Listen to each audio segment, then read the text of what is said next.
joins us now as Senior Executive Officer, Marketing and Sales with Maruti. Shashank, good morning. Thank you for joining us. Each time we start our interaction, we start with that famous quote of Mr. Bhargav, butter from the bread is missing. But this time let me start asking you differently. Diwali ki thand. I hope you had butter with your paratha in the morning. We have had a wholesome meal. Yes, you are right. Q2 was pretty good. Yes. Will Q3 be equally good, or will there be an evidence of any kind of an numbness post the festival season?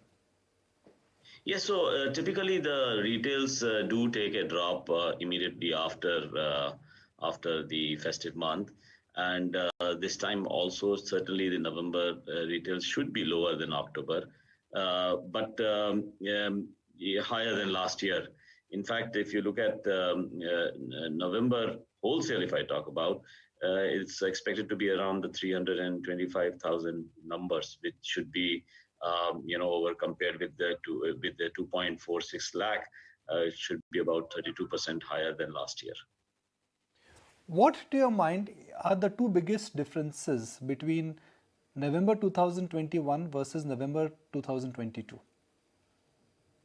One, of course, volumes are higher, as I just said.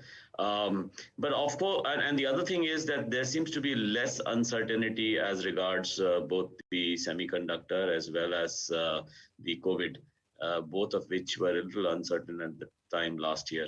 So those two seem to be behind us. Although I must hasten to add that the semiconductor issue is not yet fully resolved. We still have model-wise production issues because of the non-availability of those components. So it's, I would say, better than last year in terms of the actual, and in terms of the optimism going forward is better. The headwind which we see this November as compared with last November is that in economic terms, it seems that on the inflation and the higher interest costs seems to be on the negative side for this year compared with last year. Which model or which models are suffering because of semiconductor shortage, where you could have sold more but you're unable to do it because of the shortage? Yes, so we have the Grand Vitara, the Brezza, the Desire, the Swift, and to some extent the Baleno as well. Ertiga and XL6 have got both the component issues as well as the overall capacity issues as well. But I think we are trying to resolve that. There is a distinctive change if I look at the Indian car buyer. They want now they want to go for SUVs. They want to go for big cars, even though roads are getting more congested. Is there a big change in the psyche or the psychology of a car buyer where they want to stretch themselves out and they want to perhaps now start looking beyond buying just the small car? Yeah, so this question has been discussed many times. Certainly, if you look at the overall volumes of the SUVs, they have grown leaps and bounds. And as a percentage of the industry also, it was just about 16% 4 or 5 years back, went up to 26 and 32, 40 last year. This year so far, they are just crossed the 42% mark. So in terms of the design preference, it does look that the consumer psyche shifting toward that higher stance that the SUV provides, and maybe even the higher ground clearance and the better and more flexible usage of the interior space that SUVs provide. However, the small cars is still the second largest in terms of the segment and not far behind the SUVs. So if you look at last year's overall full numbers, small cars were 11 lakh 60,000 out of 30 lakhs overall sales, and SUVs were 12 lakh 30,000. So that's not much of a difference. So as the Indian demography is such that you will always have the demand for the smaller cars, they have admittedly been suffering in the last few years because of the affordability factor, the prices going up faster than the income level in this group. But I think you could see a bounce back in the small cars as well.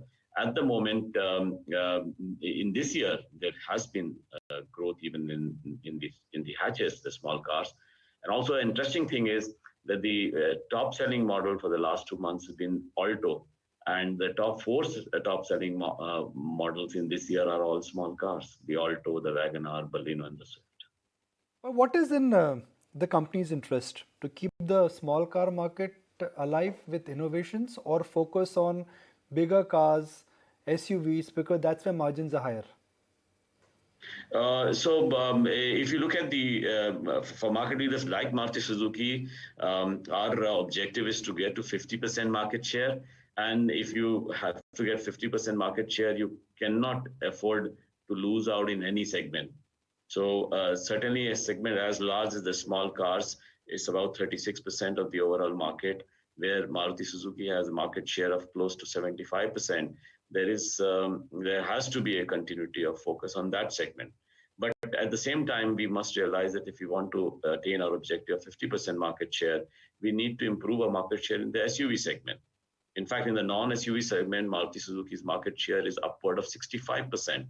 It is the SUV where we have a smaller market share, and that's the reason why we have said earlier that to achieve that 50% market share, we need to also add, besides we continue to sustain and dominate the small car market, we need to increase our market share in SUVs. And that's why you see the new Brezza and the Grand Vitara in the mid SUV segment now introduced. And we'll see more SUVs coming in the near future, which should bolster our SUV market share and hence our overall market share as well. There are two moving parts, and both these moving parts are not in your control: commodity prices and the currency movement. They both, in a sense, will change the margin and the guidance and the outlook.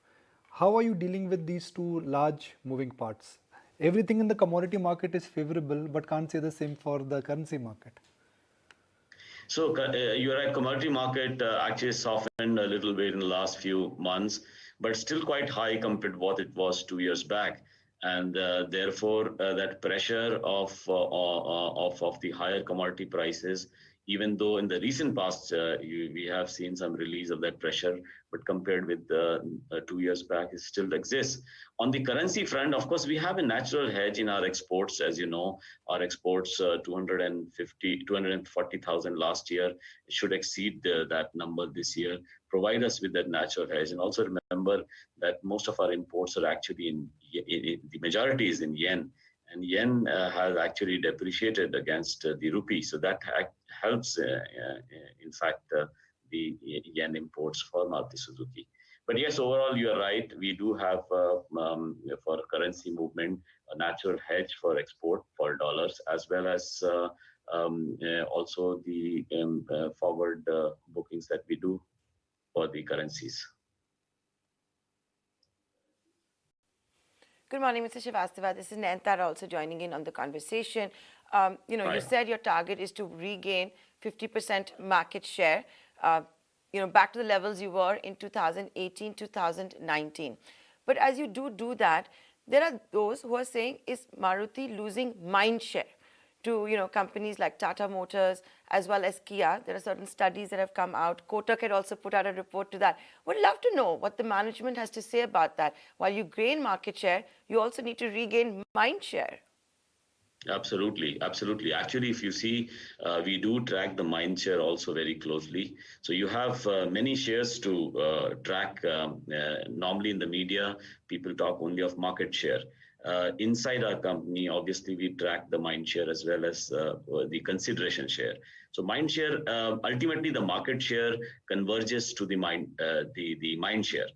And in case your mind share is high and your market share is low, that means your salespeople are not doing a good job. If your market share is high and mind share is low, it means the marketing people, the brand people are not doing a good job compared with the salespeople. So that keeps fluctuating. In Maruti's case, the mind share is still quite high. It has dropped a little bit, primarily because I think on the EV front, it seems that the consumers have tilted a little bit in terms of their share of the mind to other manufacturers. But it's not, we track it very closely. It's not very far from the market share. And we are mindful in our brand campaigns to be sure that we regain the mind share as well, because ultimately that should be the long-term market share. So if you have been able to track that and see that some mind share loss is happening because of the upcoming EV segment, Mr. Srivastava, can you tell us what your plans could be? It has been said Maruti doesn't believe that India is EV ready. Mr. R.C. Bhargav is on record to say that. At the same time, the bread and butter segment, the small car segment is shrinking. So can we focus a little bit about EVs and what the game plan is? If you're saying there's greater mind share for it, how are you reacting now? Yeah, so we have already announced that we will be coming in the EV segment as well in 2024-25 financial year, and work is on for that. One reason, obviously, why EVs have really not prospered in our country, the penetration is just about 1.1%. Last year it was 0.7%. Actually, out of the 31 lakh odd vehicles which were sold last year, just 21,000 were EVs. So the basic reason why the adoption curve in the Indian market as far as passenger vehicles is concerned, and four-wheel passenger vehicles is concerned, that hasn't happened for EVs. And primarily for two reasons. One is the high cost of acquisition because of the continued high prices of the battery. And second, because the range anxiety which consumers have because of the lack of charging infrastructure. So I think that infrastructure has to be built in, and the cost of acquisition in terms of localization of battery, because battery is a high percentage of the overall cost of the EV, needs to be done before this becomes mainstream. And we are looking at, obviously, volumes when we introduce the EVs in 24-25 financial year. All right, we'll let you go on that note. Appreciate your time, Mr. Srivastava. Thanks much for joining in exclusively on ET Now.